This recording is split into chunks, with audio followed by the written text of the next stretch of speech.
dia, boa tarde, boa noite para todas e todos que estão conosco nesse momento. Estou muito feliz aqui de receber Caroline e Amanda para o nosso bate-papo de hoje. Vou falar um pouquinho sobre a Carol. Bom dia, Carol. Bom dia, bom dia. Dia de bênçãos para nós. Boa tarde, boa noite para quem chegar em outro horário do dia. Muito obrigada pelo convite. Bom, vou apresentar um pouquinho da Carol antes da gente começar. Caroline Amanda, ela é cientista social e mestranda em filosofia pela Universidade Federal do Rio de Janeiro. E ela tem pesquisas focadas em práticas integrativas e complementares de saúde, mídias, família, cultura e consumo afrodiaspórico. A Carol é fundadora da plataforma de bem-estar e saúde íntima para mulheres Ioni das Pretas e atua como terapeuta, mentora, escritora e palestrante. E ela dedica-se integralmente à promoção do bem viver através da reconexão com saberes ancestrais. Carol, muita gratidão de ter você com a gente hoje, viu? Satisfação imensa, de verdade. E, Carol, conta um pouquinho, para a gente começar, sobre Ioni das Pretas, que é a sua empreitada, o que é Ioni das Pretas e como que ela permeia aí toda a sua atuação. Então, vamos lá. Para falar de Ioni, eu preciso falar dos ventres que me trouxeram a vida. Então, eu sou filha da Renata, filha do Augusto, neta da Dona Inês, da Dona Eulália. Ioni, em sânscrito, significa vulva, ventre, portal por onde a vida há de passar. Não há nenhuma pessoa ou ser vivo que não passe pelo portal da vida da sua própria mãe, matriz. Então, Ioni das Pretas é um portal voltado para o desenvolvimento pessoal, autoconhecimento, a partir das dinâmicas que envolvem a natureza cíclica. E das pretas, não só porque eu sou uma mulher negra, mas também porque é a primeira humanoide que se tem notícias, né? Dinky Nest, de lá da Eritreia, atual Etiópia, foi essa primeira mulher cujo o seu ventre pariu o que nós somos hoje. O Ioni das Pretas é uma grande saudação e reverência à origem da vida humana, desde a sua primazia na mulher africana. E, Carol, com esse projeto, você já impactou milhares de mulheres, né? Milhares de mulheres, não só mulheres, mas pessoas com vulva, pessoas que menstruam. A gente tem feito um debate importante, acredito eu, tanto na experiência de acolhimento individual, mas também apostando na importância de levar esse debate e ampliar os sentidos de consciência cíclica, né, no que tange o puerpério, a gestação, o climatério, a menopausa, como as colaboradoras estão sendo vistas e, sobretudo, acolhidas dentro dos ambientes corporativos e organizacionais. Carol, e uma última informação aí, está estreando um documentário onde você está presente. Conta um pouquinho mais para a gente aí. E a pré-estreia dele foi agora, dia 6/9, então, para quem assistir essa live depois, já vai saber mais ou menos quando ela foi gravada, né? Chama-se Biografias Íntimas. Eu faço parte desse documentário como especialista e um pouquinho do trabalho em Ioni passa pelo registro de contorno do documentário. É um documentário que vai tratar da história íntima de vários corpos, várias corporeidades, apostando também na importância da saúde íntima como um elemento de bem viver e de apontamento de inovação política, social, trazendo o privado como um elemento de reflexão e importância pública. Então, é um documentário muito bonito, está vindo aí no mês de outubro no canal do GNT. Então, quem quiser, fica atento, a partir do dia 10 de outubro ele já vai estar por lá. Muito bacana. Então, convidamos aí todos e todas para assistirem os canais GNT que vão estar exibindo esse documentário a partir do mês de outubro. E, Carol, vamos falar do nosso tema, né? O nosso grande tema, que é trazer a consciência cíclica e ancestral no ambiente organizacional, né? Você até usou a palavra consciência com hífen no meio, né? O que seria, em linhas gerais, né, antes da gente aprofundar em cada ramificação da nossa conversa, que é bastante profunda e quebra também bastante paradigmas, né? O que é essa consciência cíclica ancestral? Dá para aplicar isso no nosso ambiente organizacional ou deveríamos aplicar e não estamos aplicando, né? E por que consciência também separado aqui entre um hífen? Bom, são algumas perguntas dentro desse concatenadão aí, né, que você fez agora.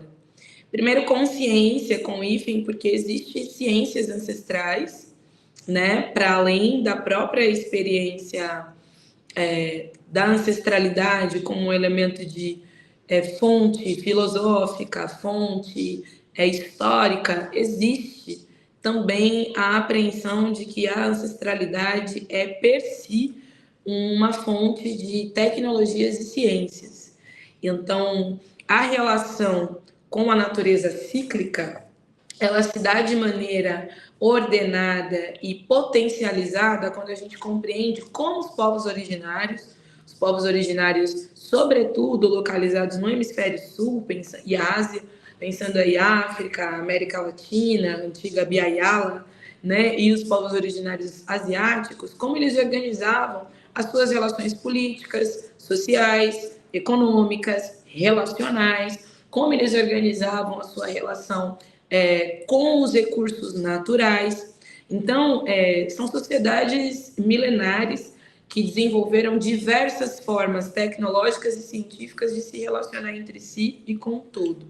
Então, colocar o hífen na consciência é para deixar nítido o quanto a gente tem muito a aprender com os recursos tecnológicos e científicos dessas civilizações. Isso posto, vale a pena também destacar que os ambientes organizacionais contemporâneos, sobretudo aqui no Ocidente, eles espelham valores ocidentais, valores que dizem respeito ao que a gente tem visto, ao extrativismo, ao descompromisso com a sustentabilidade, os limites dos recursos naturais. E esses recursos naturais também se manifestam na expressão da natureza cíclica das pessoas. Então, o ambiente organizacional convencional, ou convencional pensando em Wall Street, pensando naquele cenário mais convencionado pelo imaginário social, também trata as pessoas como trata a natureza, extraindo o melhor que elas podem entregar de maneira insustentável e descartando essa pessoa e esse ambiente ou esse território, corpo, né, esse corpo, território, quando ele já não oferece na velocidade e no volume esperado aquilo que a empresa e a organização precisa para manter o que ela chama de escalabilidade. Então, do nosso ponto de vista, né, pessoas que pensam a partir da filosofia, das ciências sociais, da psicanálise, tentando construir de maneira pluri e multidisciplinar uma reflexão, vale a pena a gente destacar que isso tem sido insustentável, que pessoas, seres vivos, seres viventes, humanos ou não, eles não podem ser tratados em perspectiva extrativista e não podem ser descartados como se fossem coisas, né? Eles precisam ser respeitados na sua ciclicidade e, mais do que isso, a ciclicidade como um elemento de poder e potência, né? Cada fase da vida de uma pessoa, na vida de uma árvore, na vida de um animal ou de um território, tem muito a contribuir e deve estar, sobretudo, alinhado, combinado com um plano organizacional que saiba enxergar o que de melhor esses territórios, esses corpos, essas pessoas, essas biografias têm para oferecer.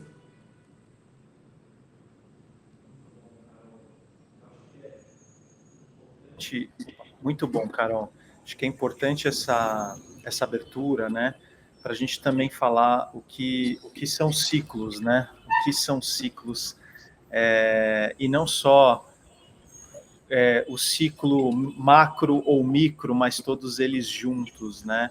E um ciclo que a gente perdeu, né? A gente vive hoje num ciclo puramente econômico, de alta eficiência, né? E eu acho que o que você colocou resume bem isso, né? A gente precisa produzir com máxima eficiência aquilo que nós fomos determinados a produzir, e nisso a gente mata uma série de prerrogativas que são da própria natureza, né?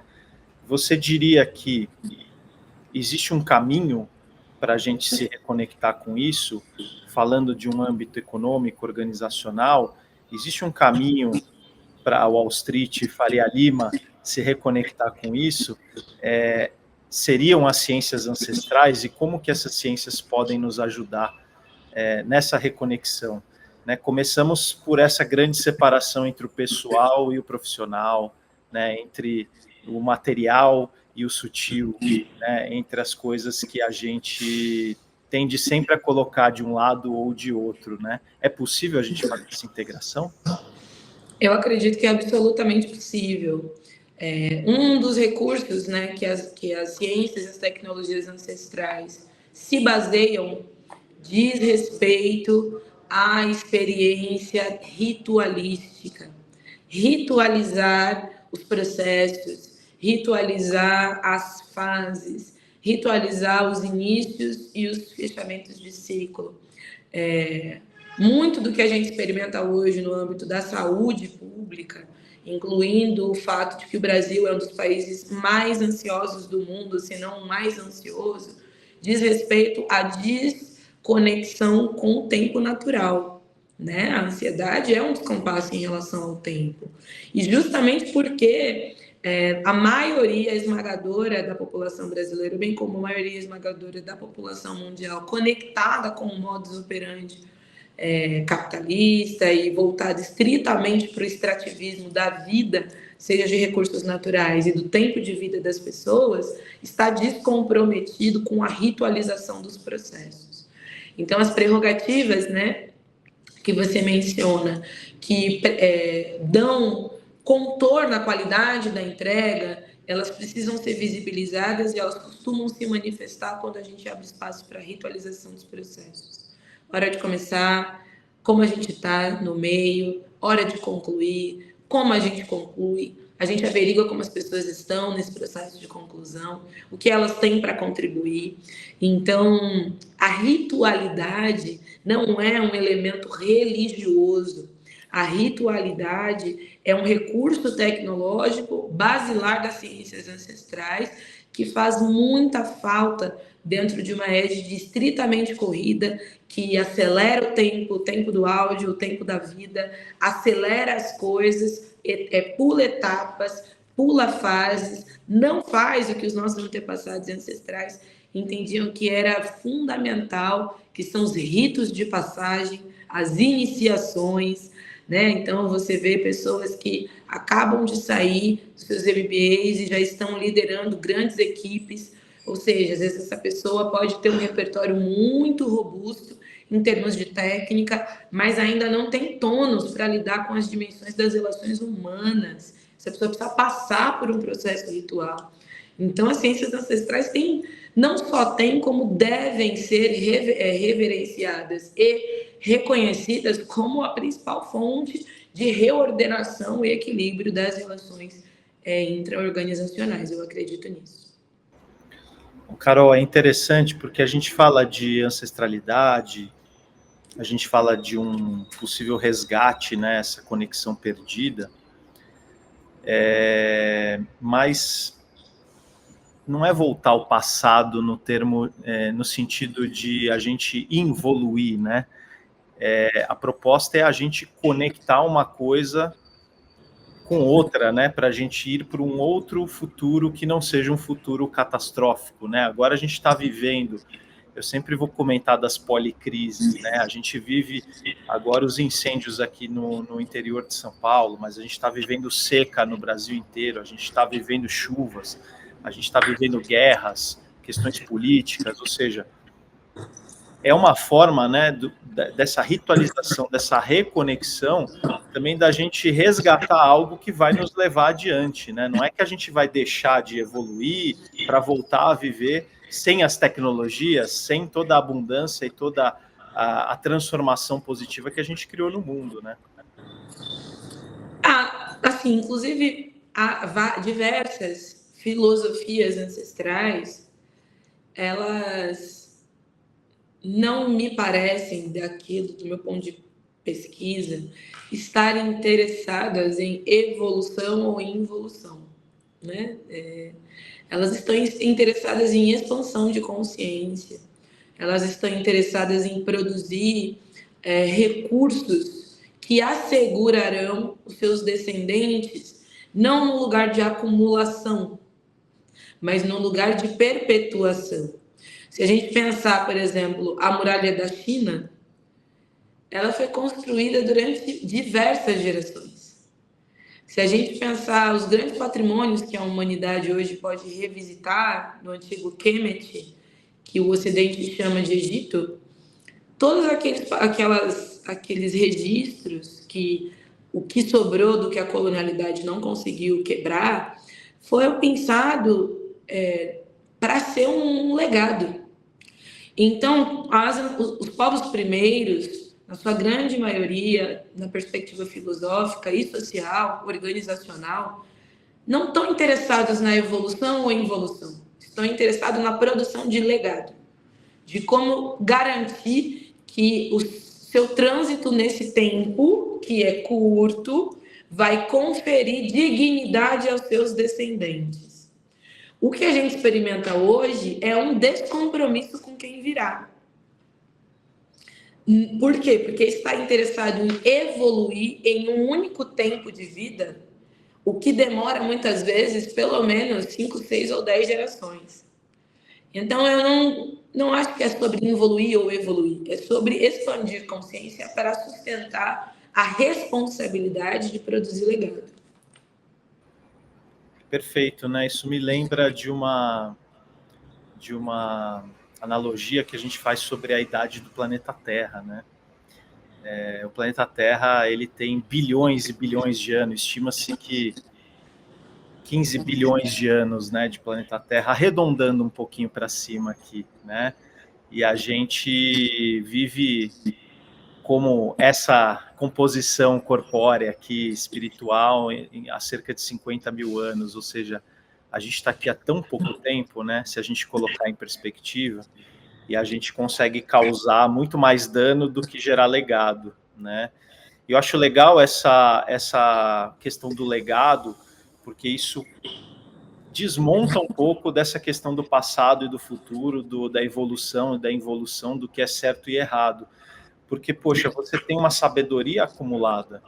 Como que você usa essa sabedoria acumulada para continuar essa construção de legado? Ou seja, a ciência ancestral, ela não nega a tecnologia, ela não nega o progresso, mas ela carrega isso para um campo maior, para um campo, como você bem disse, da expansão da consciência, né? E eu acho muito bonito, Carol, queria voltar nesse ponto da ritualização.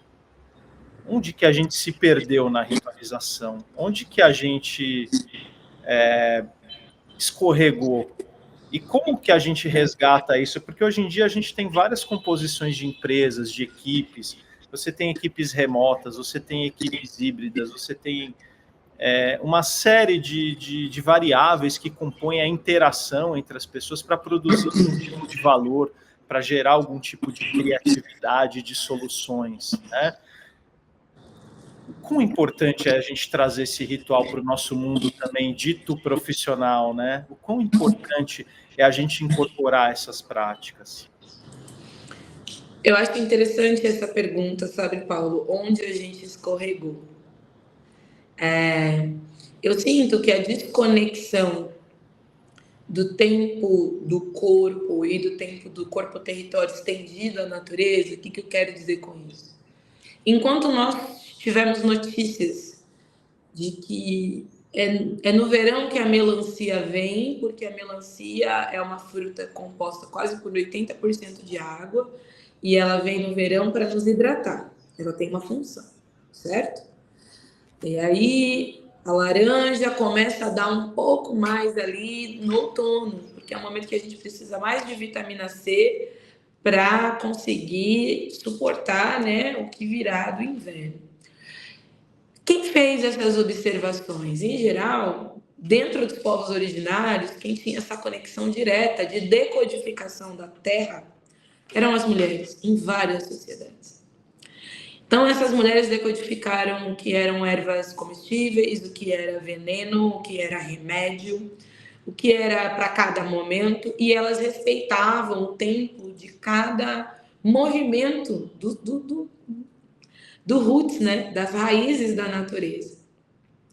Assim como elas espelhavam a relação com a natureza no seu próprio corpo, né? O tempo de menarca, ou seja, a primeira menstruação, o tempo de gestação, concepção, o tempo de pós-gestação, o tempo do climatério, o tempo da plenapausa, espelhado com o tempo da natureza. E essas mesmas mulheres são aquelas que cuidam de quem está mais novo, quem está chegando, e cuida de quem está mais velho, quem já está partindo e deixando o seu legado. Então, eu sinto que quanto mais as corporações, quanto mais o Estado, quanto mais as grandes organizações estiverem distantes de corpos e observações de corpo-território estendido, que descolem a relação com o cuidado, com a vida reprodutiva e não com a vida produtivista, né? Que fala sobre escalabilidade, que fala sobre lucro, que fala sobre evolução, mas que não está necessariamente atento a quem reproduz a vida no campo do cuidado com o mais novo, com o mais velho, no campo de quem gera a vida e quem suporta e traz contornos para a educação, estrutura e manutenção, preservação da vida de quem está chegando e de quem já está partindo. Quanto mais a gente estiver distante dessa égide onde as mulheres sejam centrais, cada vez mais a gente vai viver uma profunda desconexão das tecnologias e das ciências ancestrais que ainda reverberam na memória desses corpos. Isso é um ponto, eu acho que aí é que a gente tropeça. O Ocidente tropeça na lógica patriarcal colonial, na lógica patriarcal colonial absolutamente anti-vida cíclica, né? Anti-vida orgânica, comprometido com a vida sintética. Eu não quero saber de ter melancia só no verão, eu quero melancia o ano inteiro, né? Eu não quero que tenha tempo cíclico, eu quero um tempo linear, permanente, constante de produção perene. Isso é antivida, isso não é orgânico. A natureza, os corpos não são capazes de entregar isso sem exaurir, sem exaustão. Exposto, eu sinto que, nesse sentido, as organizações precisam acolher a ciclicidade econômica. O quanto a ciclicidade da natureza e dos corpos vai reverberar também numa oscilação econômica. E não reconhecer isso como falência ou como algo ruim. Reconhecer isso como parte da natureza. E se organizar para isso, né? Perceber que, numa empresa, por exemplo, quando chegar um júnior, esse júnior também ser orientado e iniciado para conviver bem com o sênior e entender que as habilidades e competências de ambos são complementares, que esse júnior nunca substituirá um sênior e que esse sênior tem muito para aprender com o júnior. Então, quando a gente aplica um pouco, 1% da sabedoria, ciências e tecnologias ancestrais ao âmbito organizacional, a gente já começa promovendo um lugar de muita tranquilidade, muita serenidade e muita sabedoria na condução dos encontros, né? O que o Antônio Bispo vai chamar de confluência. Então, eu entendo nesse caminho aí.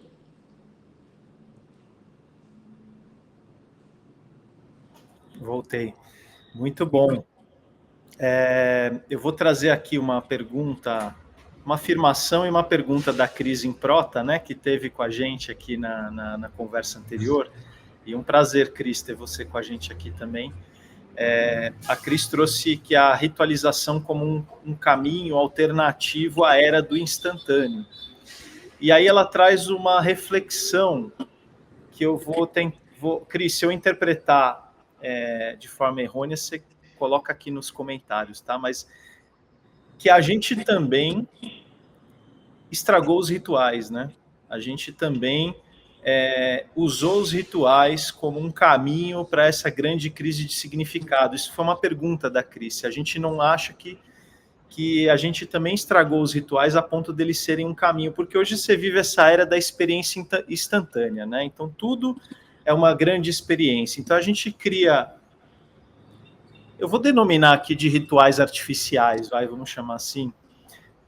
Então, assim, a gente cria um ritual para qualquer coisa que seja um ritual que não entra nesse lugar profundo, nesse lugar cíclico que você está comentando, mas que ele serve para vender ou para entregar uma experiência, um grande jantar, um grande evento, um grande espaço de networking corporativo e assim por diante, né? E com as redes sociais, e aí com essas fórmulas de lançamento todas que a gente tem, isso tudo fica muito...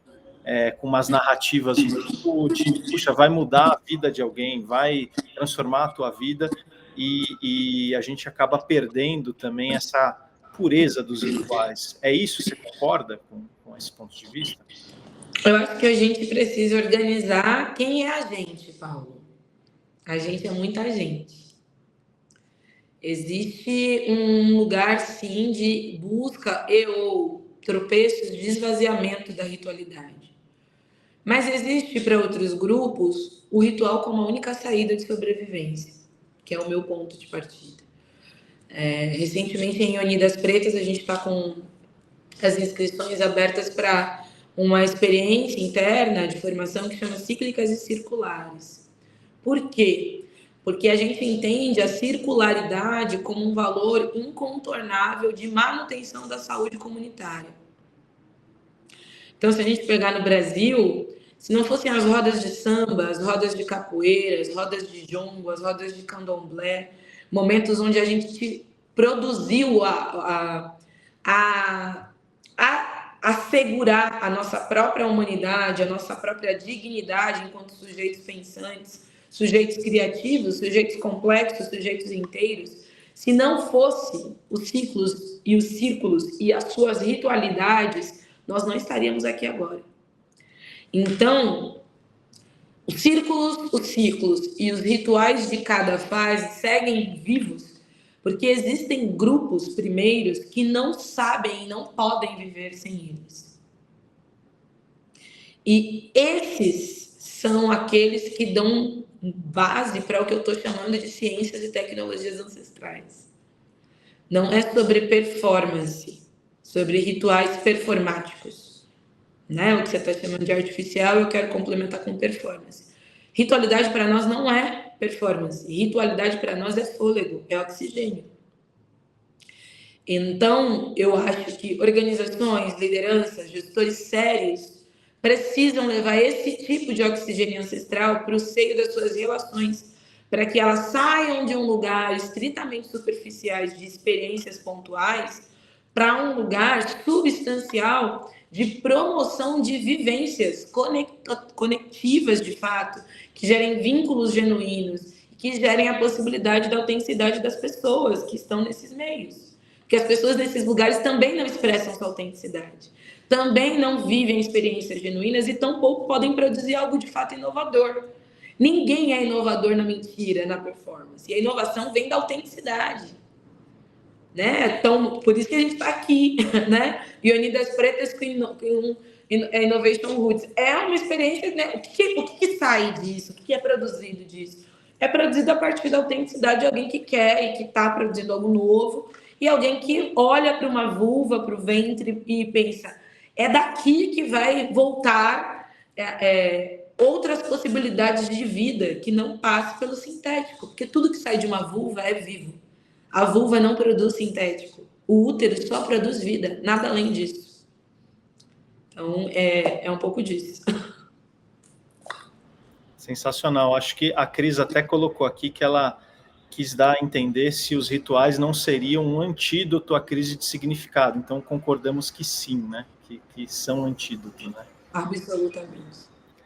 A Sheila está perguntando se a live vai ficar gravada. Vai ficar gravada, tá, Sheila? Então, posteriormente também vocês vão poder acompanhar esse conteúdo aqui. E você falou, né, Carol, sobre essa, vou chamar de inteireza, né? A gente chegar inteiro para as coisas, a gente chegar pertencente a uma relação, né? Seja no ambiente de trabalho ou familiar, ou com amigos, né? Ou numa roda de samba, onde quer que seja, né? A gente está inteiro. Eu também acredito que não dá para inovar de forma artificial, né? De fora para dentro. Não dá para a gente inovar se a gente continuar separando o profissional do pessoal, se a gente continuar separando o eu, né? Valoroso daquele eu econômico, né? O produtivo do produtivismo. A gente realmente não vai chegar a lugar nenhum. E eu acho que o ambiente corporativo ele ainda é muito tóxico nesse sentido, ele ainda joga contra. Eu vou dar um exemplo das férias, né? Quando a pessoa vai tirar férias, meu Deus, é um grande tabu até hoje, né? As pessoas ainda ficam com vergonha de tirar férias, ainda é aquela coisa que gera piadinha. Eu não estou dizendo que seja em todos os ambientes, mas eu vejo isso e percebo na maioria dos ambientes ainda um tabu que parece tão bobo, mas não é, né? Pô, você vai tirar férias de novo, vai deixar a gente aqui na correria, né? Então, esse ritual do descanso, né?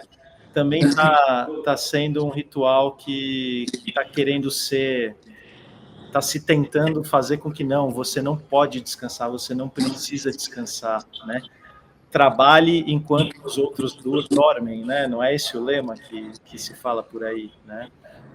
Então, eu queria aproveitar, Carol, para linkar com uma coisa que eu ouvi de você, que é muito interessante, que é a questão do tempo sintético, do tempo orgânico, né? Você trouxe isso numa conferência, acredito eu que eu estava te assistindo, e me marcou muito essa história do tempo sintético e do tempo orgânico. Queria que você falasse um pouquinho sobre isso relacionado ao nosso tema de hoje. Sim, inclusive sobre as férias, né? O quanto as férias, o feriado, as pausas, elas são percebidas como quase uma traição à equipe, ao grupo, né? O que torna mais do que uma experiência constrangedora, uma expressão de tabu. E o quanto isso vem de um cara, que eu esqueci o nome agora, mas que instaurou lá de Wall Street o pensamento de que time is money, né? Tempo é dinheiro. Quando ele instaura, ele sintetiza um pensamento maior de vários outros filósofos e pensadores economistas ingleses e norte-americanos que vão buscar extrair vida, extrair vida para o lucro, extrair vida das pessoas, extrair vida da natureza. Porque quando ele fala tempo é dinheiro, ele está falando que o tempo de vida das pessoas deve gerar lucro. É isso que ele está dizendo. Tá? Se você ainda não entendeu essa frase, vamos contextualizar aqui. O tempo de vida das pessoas deve ser aplicado para gerar lucros de poucos. Então, quando as pessoas estão de férias, elas estão de folga, elas estão de pausa, é um momento onde eu não posso captar ou capturar o tempo de vida dela para a produção do meu lucro. E eu crio em torno disso um grande tabu.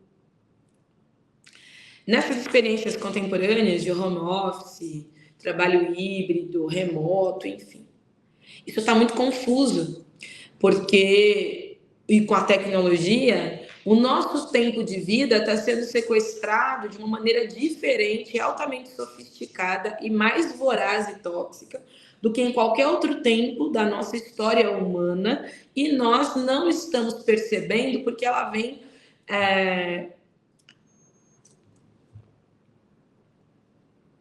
fantasiada de liberdade. Então parece que você é livre, mas, como diz também uma grande irmã e artista e ativista, que é a Nina Simone, ela vai falar: liberdade é não ter medo. E se eu estou constrangida e me sinto temerosa de tirar férias de viver uma licença maternidade, de viver uma licença porque não me sinto saudável e preciso de um tempo no meu corpo biopsicoemocional para restituir e restaurar minha saúde. Então, eu estou com medo. E o medo é um elemento de controle. Elemento de controle do tempo de vida das pessoas. Por isso, nós estamos tão ansiosos enquanto sociedade. Vocês estão entendendo aqui o que eu estou trazendo? Eu estou trazendo substancialidades. Então, o tempo sintético, agora fazendo menção ao Antônio Bispo dos Santos, a pessoa que traz a dimensão do tempo sintético e do tempo orgânico, é aquele em que eu não pauso, em que eu não paro, em que eu não me permito me manter conectado com a natureza, porque eu sou a natureza em curso, eu não vou à natureza. Quem acredita que vai à natureza é alguém que está completamente descolado da experiência de autopercepção como ser sujeito em trânsito da natureza. Você é a natureza em curso, em ação. Então, o tempo sintético ele interessa estritamente ao lucro, à mais-valia, estritamente à escalabilidade desenfreada, perene, linear, que diz respeito à negação da natureza cíclica que compõe tudo que tem vida e todos os seres viventes. O tempo orgânico é aquele que respeita as pausas, é aquele que reconhece a necessidade da oscilação da produção, horas mais alta, horas mais baixa, horas no ritmo mais acelerado, horas no ritmo mais lento, horas com mais pessoas, outros com menos pessoas, todas as oscilações características de tudo que tem vida. Então, o tempo orgânico é aquele que desafia as empresas, as corporações, as lideranças, os gerentes a produzir, gerar resultados onde a métrica de sucesso não seja estritamente pautada nos resultados numéricos, mas nos resultados de saúde da sua equipe, nos resultados de bem-estar, nos resultados de felicidade, os índices de satisfação e de realização das pessoas que você lidera, que você faz a gestão. Recentemente eu estive numa empresa no campo do cosmético e eu dei essa palestra, né, sobre ciclicidade. É uma empresa importante, uma empresa multinacional, internacional, que está no Brasil há alguns anos e que tem tido desafios no campo tanto da representatividade quanto no campo da gestão, porque é uma empresa francesa que tem um jeito de liderar francês.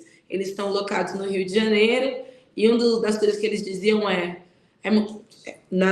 foi uma vivência presencial e tinham líderes franceses com a liderança brasileira, né? E aí a gente fez um movimento de levá-los até o Museu Afro, que fica aqui no Ibirapuera. E um dos líderes lá era francês, ele disse assim, eu adorei o museu, mas o museu é um pouco desorganizado, né? E aí a fala que foi dita a ele foi, o museu não é desorganizado, ele só é organizado de uma maneira não linear. Ele só é organizado e a disposição dele é espiral. Você sai de um lugar, entra no lugar, parece que você voltou para o mesmo, mas agora você está vendo de um novo ângulo. Então, o tempo sintético é aquele linear, previsível, ou que acredita estar no controle e acredita na previsibilidade como um recurso de gestão. O tempo orgânico é aquele que é espiral, é circular, é cíclico, e que prevê fases sem querer mensurar ou controlar as questões que surgem das relações humanas e da própria natureza. Então, o que eu quero dizer é, o tempo orgânico é aquele que permite que novas disponibilidades e disposições dos ambientes, das relações, construam o que é chamado de inovação. É assim que eu vejo, é assim que eu acredito. Carol, vou trazer algumas perguntas aqui que estão surgindo bem interessantes. Primeiro, vou trazer uma pergunta da Cris, tá? Sobre a questão do empreendedorismo hoje, que está muito relacionado a um empreendedorismo também que tem a intenção, vou colocar entre aspas aqui, de trazer toda a base da pirâmide social para essa cultura empreendedora, mas que no final acabam ficando refém aí de uma precarização, né, com essas plataformas todas que viram esses marketplaces, né, seja de entrega, de transporte, o que quer que seja, né, que são os exemplos mais latentes, mas como que você enxerga esse tema da precarização do empreendedorismo com a questão das ciências ancestrais e da ciclicidade? Eu sinto que, assim, primeiro é muito importante a gente dizer, tem uma categoria que eu gosto muito, que chama sevirologia, né? Sevirologia vem de se virar, né? A logia, os estudos de quem sabe se virar. E isso, como uma mulher negra, é o que eu testemunho desde sempre, né? Então, os empreendedores, as pessoas empreendedoras, inclusive o Sebrae vai dizer que mais de 70% das pessoas empreendedoras no Brasil são mulheres negras, porque vem dessa lógica da civilologia, a gente, né? Bota na rua, bota banquinha, bota para acontecer e tal. É óbvio que o mercado olha para isso e dá um nome mais bonito, empreendedorismo, repleto de precarizações, repleto de desafios. O que eu acho a civilologia, ela trouxe a gente até um lugar, né? Eu moro em Salvador, fico entre São Paulo e Salvador, e as baianas do Acarajé são um signo nacional, um patrimônio de civilologia. No contexto de escravização, eu vou para ruas, vendo o que eu posso, me torno a primeira mulher a trabalhar nesse país fora do ambiente doméstico, no lugar de trabalho, não no lugar de escravização. Faço a gestão, né, dos materiais, da matéria-prima, do que eu tenho que cozinhar, do que eu tenho que fazer para vender. Me torno sujeita pública, então eu pego a visão de tudo que está acontecendo na rua, onde era um lugar estritamente masculino. Estamos falando aí do século XVIII, século XVII. Então, olha a inovação, né? Eu vou para a rua, eu vejo o que está acontecendo, eu acompanho a política, eu acompanho o mercado, eu faço dinheiro, eu desse dinheiro, eu separo uma parte para financiar alforrias, liberdade de outras pessoas. Isso não é novo, a gente já está fazendo isso há mais ou menos uns 200 anos. A questão a gente precisa saber que, embora seja louvável a capacidade de resiliência dessas pessoas, ela é cercada de precarização. Então, não há espaço para romantização. E o empreendedorismo tal qual a gente está experimentando agora, com esses marketplaces, com esses grandes lobos, né, drenando o tempo de vida dessas pessoas num lugar bastante complexo, porque ainda assim tem um tempo orgânico na Baiana da Acarajé, nas relações, no vínculo. Quando alguém pede um acarajé delivery, facilita, ela vende mais, mas também o ritual de sentir o cheiro do dendê fritando já não está mais rolando, né? Tem também a necessidade de a gente conferir e garantir que as experiências empreendedoras não percam a sua substancialidade autêntica, a sua substancialidade de vínculo, né? Aquele molho que só a dona fulana faz, aquele jeito que só o seu Beltrano faz. Então, e que esse seu Beltrano possa ter tempo de fazer o que ele faz, e a dona fulana possa fazer o molho mais gostoso, sem entrar na morsa da escalabilidade e da produção como se ela fosse máquina, porque ela é uma sujeita para dar conta de vender, de fazer o marketing, de comprar fruta, de fazer toda a operação do negócio dela apenas com uma pessoa, no máximo duas. Então, Cris, se eu puder dizer, a primeira coisa, a gente não pode romantizar isso. Não pode, não pode. E mais do que tudo, sinto que as corporações precisam trocar com os empreendedores, né? Trocar ferramentas, trocar tecnologias e consumir dos pequenos faz com que eles se tornem grandes sem que eles precisem necessariamente perder o seu elo mais profundo com que eles geram, que é um tempo qualificado para fazer o que eles podem fazer de melhor. O tempo é sempre encruzilhada, né? O tempo é sempre um ser divino que, dependendo da dinâmica de condução das coisas, vai ser subtraído ou reverenciado, respeitado e honrado. Sensacional. Eu vou trazer mais algumas perguntas aqui que pipocaram.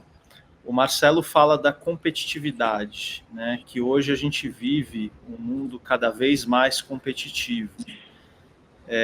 Ele traz uma reflexão de como que é vista a competitividade nessa ótica da ciência ancestral, dos ciclos de vida naturais. A gente sabe que a natureza, ela tem a coopetição, né? Ora ela coopera, ora ela compete, né? A gente tem cadeias alimentares, por exemplo, entre os animais. Eu acredito que a reflexão do Marcelo seja muito nessa linha, né? Até que ponto a competitividade pode ser boa ou não na perspectiva ancestral. Marcelo, obrigada pela pergunta. Eu acho que tem um lugar de não romantização, né? As ciências ancestrais, as sociedades primeiras faziam, né? Tinham seus extrativismos da natureza, tinham suas relações de relação de poder entre si, então não tem nenhum tipo de. Não quero colocar as sociedades ancestrais primeiras como o Jardim do Éden. Não é sobre isso de modo algum. Mas uma coisa que muda tudo dentro da égide da modernidade ou da pré-modernidade, um pouco mais de 550, 600 anos atrás, é quando o ser humano, localizado no que a gente entende hoje por Europa, passa a extrair matéria-prima de um lugar sem nenhum vínculo com aquele território para levar para outro território completamente diferente. Então, o Brasil, por exemplo, a gente já tem um nome de mercadoria, né, Brasil, e de uma mercadoria que é extinta, que é o pau-brasil, que foi extraída daqui e levada para lá sem nenhum compromisso de fazer a preservação e a perpetuação da manutenção desse ser vivo que é o pau-brasil. Por que eu estou dizendo isso? Porque o não extrativismo que os povos primeiros imprimiram para o desenvolvimento das suas próprias sociedades estava a serviço de algo maior do que o próprio poder. Tinha um limite. Então, é o que eu vou chamar aqui de metafísica. Mas eu acho que o Paulo costuma aqui falar com vocês sobre algumas coisas espirituais, né? Então, na filosofia a gente vai chamar de metafísica, mas a gente pode falar de espiritualidade. O competir e cooperar tem que estar dentro de um limite onde o ser maior, onde algo que não rompa com a lógica divina, com a lógica soberana sobre todas as pessoas e seres vivos, impere. Ninguém tem o direito de extinguir da natureza nenhum tipo de ser vivo. Ninguém. Porque não fomos nós que criamos o urso panda, não fomos nós que criamos. A gente já veio com eles coexistindo. Então, esses povos primeiros, eles têm a humildade de entender que na cooperação ou na competição existe limite, onde a extinção...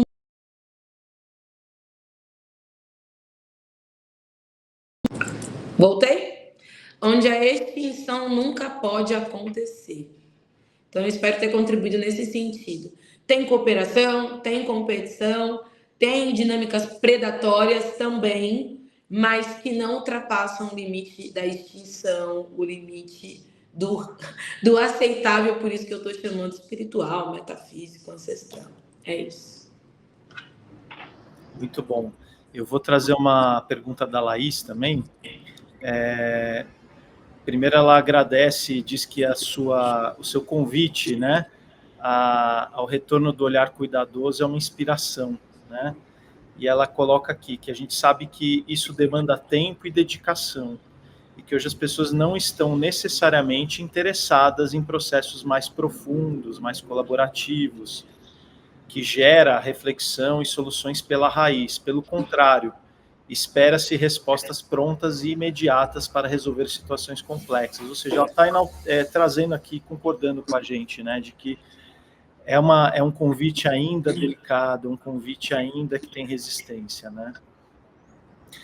Eu vou trazer uma pergunta da Tice também, a Ticiana. Tice, muito bom te ver aqui, poxa, que prazer. Carol, como iniciar um processo de circularidade em um ambiente de pensamento e tempo lineares? É possível fazer isso? Absolutamente, Tice. Inclusive, eu tenho o maior prazer de fazer isso quando sou convidada para estar nos grupos, nas corporações, porque a circularidade, ela é simbolicamente o anúncio da não hierarquia. né? Não hierarquia não quer dizer que não tenham as referências de cada setor, como as especialistas, como as pessoas responsáveis pelos resultados, pelos contornos. Mas ela diz sobre o símbolo da complementaridade de cada um, né? Os povos primeiros, eles têm, vários deles, muita reverência por uma categoria que é a senioridade, o tempo de vida. O mais velho é alguém que é o nosso ponto de partida, é alguém na qual a gente vai fazer perguntas, ele é o mediador de conflitos, ele é o centro do círculo, mas ele também faz parte do círculo, né?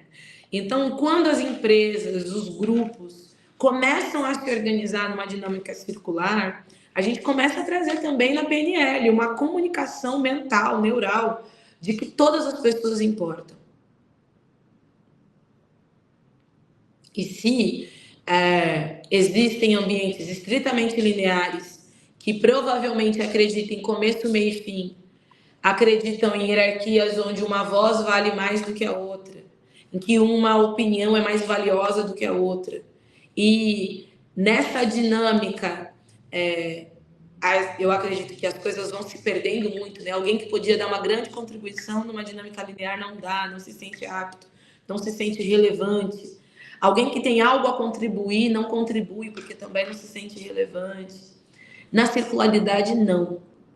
Experimentem vivências circulares. Experimentem, inclusive, né? Eu estou numa sala aqui que ela é angular, né? Ela não é nem... É angular, né? Uma sala assim de... mais difícil de fazer um círculo, mas tem uma roda aqui mais ou menos organizada, porque as cadeiras estão na disposição, que não é plateia, né? Um fala, o outro ouve. Todo mundo está em torno da mesa. As mesas, de alguma maneira, são experiências circulares, né? A mesa traz o tom de voz de todas as pessoas praticamente são ouvidos no mesmo volume. Eu acho que a gente precisa produzir isso arquitetonicamente, na disposição das relações e na experiência, onde a gente pode colocar, inclusive, uma intenção. Você sabe que uma das coisas da formação que a gente está produzindo em ONI por que a circularidade no ambiente organizacional? Porque a gente trabalha com o intencional. Intencional. No centro de um círculo sempre está depositada uma intenção. Então, quando a gente está numa dimensão de palestra, numa dimensão hierárquica, linear, não tem uma intenção. Tem um resultado a ser alcançado, tem uma meta a ser batida. Mas o campo da intenção, o campo que sustenta o propósito de bater a meta, em geral, passa batido. Mas na circularidade, não. A gente coloca uma intenção, a gente, a partir da intenção, mobiliza os afetos em torno da intenção para gerar um plano de ação em que os afetos, a intenção sejam basilares para a condução dos processos em torno do propósito, da meta e dos resultados. Eu acredito demais nisso e acho que quando isso acontece as pessoas se sentem tão contempladas, tão pertencentes e tão parte que não tem como não gerar vínculo e, sobretudo, compromisso com os resultados. Espero ter contribuído, eu acredito muito nisso, de verdade. A gente tem hoje no mundo corporativo muito essas dinâmicas facilitadas, né, workshops e tal, que acabam sendo um momento até diferenciado de uma conexão que as pessoas não vivem no dia a dia, né? E isso as empresas até contratam e fazem esporadicamente, né? A Cris trouxe no nosso bate-papo passado o conceito das ilhas de liberdade, né? Então, acredito eu, e eu vivencio também nas organizações das quais eu faço parte, que quanto mais a gente aplica essas dinâmicas facilitativas, onde todo mundo passa a ter mais voz, onde não é só a hierarquia que tem voz, né? Onde as decisões e sobretudo a palavra, ela tem um tempo mais equitativo entre as pessoas. Você vê às vezes pessoas que têm um poder de contribuição maravilhoso e profundo para uma determinada situação, que numa dinâmica convencional elas iriam ficar quietas, seja numa call, seja numa reunião presencial, elas estariam ali quietinhas, porque elas não seriam convidadas a participar, não estariam confortáveis em participar também, né? Então, acho que é muito bacana. E aqui eu vou até trazer uma frase da Cris Gomes, né? Eu também acredito demais, que bom suas bases de sustentação e que isso aconteça, muito legal. O Cris, o Cris não, estava lendo um comentário da Cris aqui, já tô... Cris maravilhosa! A Cris falou aqui que tem a sugestão para a gente fazer um bate-papo sobre poder, né? Porque acho que é uma questão interessante aqui também para a gente dialogar a respeito. Eu queria terminar, infelizmente, né, Carol, a gente pode ficar aqui horas e horas e horas. Felizmente, para minha sorte, eu estou com você num ambiente onde a gente está fisicamente juntos, então a gente vai poder... Nossa sorte! Vamos poder estender esse bate-papo, mas para quem está aqui com a gente também, está começando a semana, a gente falou um tanto sobre as ciências ancestrais, sobre a ciclicidade, sobre esse respeito ao tempo orgânico, sobre essa conexão com o tempo orgânico das coisas, né? E você deu um spoiler aí sobre a espiritualidade, né? Sobre o todo, sobre o respeito a uma lei maior. E a gente traz muito, eu diria, um vício, sobretudo ocidental, de que espiritualidade é religião, né? E religião a gente carrega também um segundo vício de que é dogmático, de que é certo e errado, de que é bom e ruim, de que é céu e inferno. E eu acredito um pouco dessa dualidade também ao momento que a gente vive hoje. Como você falou, a frase do tempo é dinheiro foi dita por Benjamin Franklin, que é tido como o pai dos Estados Unidos da América, né? Então, ou seja, é um pouco dessa cultura enraizada que a gente vive, que tem aspectos positivos, mas que carrega também muitos aspectos negativos, né? Mas eu sei que você trabalha muito com as culturas africanas, afro-referenciadas, e que no seu trabalho você aplica também esses conceitos, eu vou chamar de espirituais mesmo, de sutis, né? Porque eu acho que a gente separa demais hoje o mundo, o eu espiritual do eu material. Então a gente chega para uma reunião e eu não posso falar de coisas sutis, eu não posso falar de sentimento, eu não posso falar de divindade, por que não, né? Como que você enxerga isso, como que você aplica no seu trabalho e como que a gente pode integrar melhor um pouco esses aspectos sem os dogmas, sem a dualidade, sem esse lado viciado que a gente tem, né? Olha, eu tenho trabalhado internamente com uma categoria que é emancipação integrativa, né? E eu acredito por emancipação integrativa a necessidade da demolição, não é mais desconstrução, não. Demolição de toda e qualquer expressão de limitação da experiência humana e da experiência humana, da experiência vida e da experiência vida com a natureza e a experiência vida com a natureza com a dimensão tangível e não tangível, visível e não visível, mas que é absolutamente perceptível na dimensão sutil. Na filosofia urubá, sobretudo na filosofia de Ifá, existe uma teórica, Sofia Wale, que ela vai dizer o seguinte: Ifá tem religião, mas não é religião. Ifá tem ciência, mas não é ciência. Ifá tem filosofia, mas não é filosofia. Ifá tem economia, mas não é economia. Ifá é Ifá. E é isso, né? Nós somos o que somos na nossa inteireza, na nossa expressão integrada. Uma pessoa, mãe, esposa, empresária, gestora, ela não é uma coisa ou outra. Aqui ela é mãe, ali ela é gestora. Ela é gestora, mãe, esposa, atleta, pianista, musicista, passista, ela é tudo, e tudo que a compõe, a leva e contribui para onde ela estiver. Quando a gente pensa em ancestralidade, antepassados e ancestrais, por exemplo, aqui comigo estão todas as pessoas que me trouxeram a vida. Eu citei a minha mãe, meu pai e os meus avós para localizar, e sempre isso acontece em todos os lugares que eu falo, que quando eu falo, muita gente fala comigo. Existe epigenética para falar que nas minhas células e no meu DNA, como uma caixa preta da memória da minha existência, que vai falar sobre doenças, potencialidades, vícios, virtudes, enfim, possibilidades da minha existência. Isso está na epigenética, eu posso tratar como ciência. Mas eu também posso olhar no tabuleiro de Búzio e ver o que eles têm para me dizer e tudo que eles me trouxeram e que eu trago comigo e como eu posso utilizar isso para o melhor cumprimento do meu destino. Está tudo integrado, não está nada fora.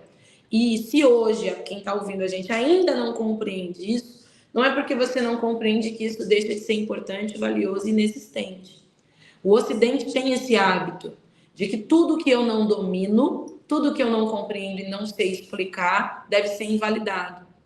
E não, os povos primeiros têm uma dinâmica de que aquilo que eu não sei explicar pode existir mesmo que eu não saiba explicar e não compreenda. Não precisa ser extinto, porque eu não sei explicar e não compreendo. Os ambientes corporativos, né, eles têm a concatenação de múltiplas culturas, múltiplas religiões, múltiplas filosofias de vida. E se a gente, de fato, para além de uma dimensão superficial, pudesse incorporar o tanto de sabedoria que cada história, cada linhagem, cada pai, mãe, vovó, de cada um tem para trazer para os nossos ambientes, nós estaríamos vivendo o ápice da experiência inovadora, de fato. Porque eu não sou só eu sou a minha bisavó, eu sou a minha tataravó, eu sou todas as experiências de liberdade, de busca por liberdade que essa sociedade brasileira já viu. Eu sou a melhor pessoa para falar de inovação nesse país. Eu represento maior demanda pelo novo. Se tem um grupo político que deseja um novo nesse país, são as mulheres negras, são as pessoas que vêm das margens. Nós imaginamos sempre o mundo não como ele é, mas como ele deveria ser. A gente pensa isso todo dia. E a gente pensa isso não só porque a gente está nesse corpo e eu num corpo de 30 e tantos anos, mas porque dentro de mim impulsa o sonho dos meus ancestrais, que vislumbraram o que a gente experimenta hoje, mas que também desejam junto comigo algo que ainda não existe, mas que a gente acredita que pode existir. Então, a ancestralidade e a dimensão metafísica e espiritual é um intento, é um mandato de uma nova possibilidade de ser estar que rompa e faça a demolição completa de tudo que é linear, tudo que é sintético, tudo que é superficial, tudo que é antivida, tudo que é antirritual, né? Tudo que é antivida não tem mais espaço nesse mundo. E eu sinto que, para sustentar uma conversa como essa, para sustentar... Veja você, Paulo, a Ioni das Pretas, ela vem ao mundo num ano onde a Marielle Franco foi assassinada, onde o Bolsonaro foi eleito, e a gente veio falando de vulva, a gente veio falando de vida, a gente veio falando de bem viver, e a gente sustentou isso no contexto de pandemia, e agora a gente está vivendo uma nova fase política, econômica, de muitos desafios, de ainda muitas consequências, né, de pauperização econômica de muitas pessoas, mas a gente continua de pé, e eu não tenho dúvida que nós somos sustentadas pela ancestralidade. Eu não tenho dúvida que, se eu posso estar aqui hoje conversando com vocês, se eu me conecto com outras pessoas de dentro e fora do Brasil, de âmbitos corporativos, de âmbitos gerenciais e organizacionais, é porque existe uma demanda desses grupos também, uma sede, uma necessidade de beber dessa fonte que nos faz ficar de pé com vida, e não só com vida para sobreviver, mas para bem viver. Então, eu faço esse manifesto falado aqui, da minha boca falam muitas pessoas e muitas energias, espíritos, para dizer que não, nós não estamos sós, você acreditando ou não, e nós não podemos estar desintegrados, né? Você é o que você é na sua inteireza, E onde você está, tudo que você é, tudo que te compõe estará também. É um pouco disso. Maravilhoso, Carol. Tem uma potência do desconhecido, né? Do não compreendido, né? E, poxa, a gente vive aqui num planetinha, né? Que tem mais trilhões de planetinhas e trilhões de galáxias ao redor desse universo que a gente pouco conhece, né? Então seria muita arrogância da nossa parte achar que só esse mundo que a gente entende é o mundo que nos governa, né? Mas esse convite metafísico, vamos chamar assim, é um convite para abertura para o novo, abertura para o desconhecido, né? Que a gente coloque isso também nos nossos trabalhos, que a gente não separe as nossas vidas entre uma coisa ou outra, né?